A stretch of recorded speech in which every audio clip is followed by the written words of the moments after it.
नवरात्रि का पहला दिन 22 सितंबर 2025 से शुरू होने वाले शारदीय नवरात्र के पहले दिन मां शैलपुत्री की पूजा की जाती है।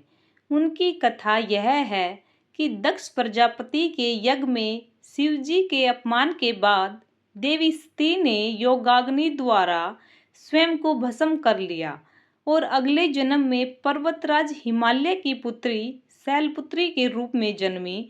शैलपुत्री पर्वत की पुत्री है जो पवित्रता, शक्ति और दिव्य स्त्रीत्व का प्रतीक है।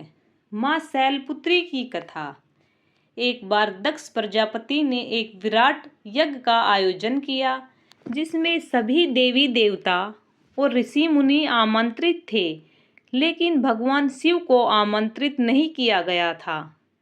जब देवी सती ने अपने पिता दक्ष के यहाँ पहुंची तो उन्होंने देखा कि वहां उनकी और उनके पति भगवान शिव का अपमान हो रहा है।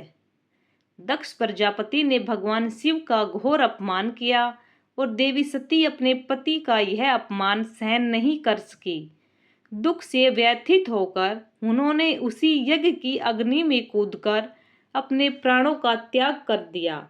इस बात की सूचना जब भगवान शिव को मिली तो वे भी अत्यंत दुखी और क्रोधित हो गए। क्रोधित भगवान शिव ने राजा दक्ष के यज्ञ का विध्वंस कर दिया। इसी दुख और क्रोध के कारण शिवजी ने महासमाधि धारण कर ली। तत्पश्चात देवी सती ने पर्वतराज हिमालय की पुत्री के रूप में जन्म लिया और मां दुर्गा का पहला स्वरूप मां शैलपुत्री कहलाई। मां शैलपुत्री का स्वरूप। मां शैलपुत्री पर्वतराज हिमालय की पुत्री है, इसलिए उनका नाम शैलपुत्री पड़ा। उनका वाहन वृषभ है। उनके एक हाथ में त्रिशूल और दूसरे हाथ में कमल का फूल सुशोभित रहता है। पहला नवरात्र और शैलपुत्री की पूजा नवरात्रि के पहले दिन घट स्थापना करके मां शैलपुत्री की भक्ति भाव से पूजा की जाती है और उनके निमित्त व्रत रखा जाता है। मां शैलपुत्री का स्वरूप पवित्रता, शक्ति और दिव्य स्त्रीत्व का प्रतीक है।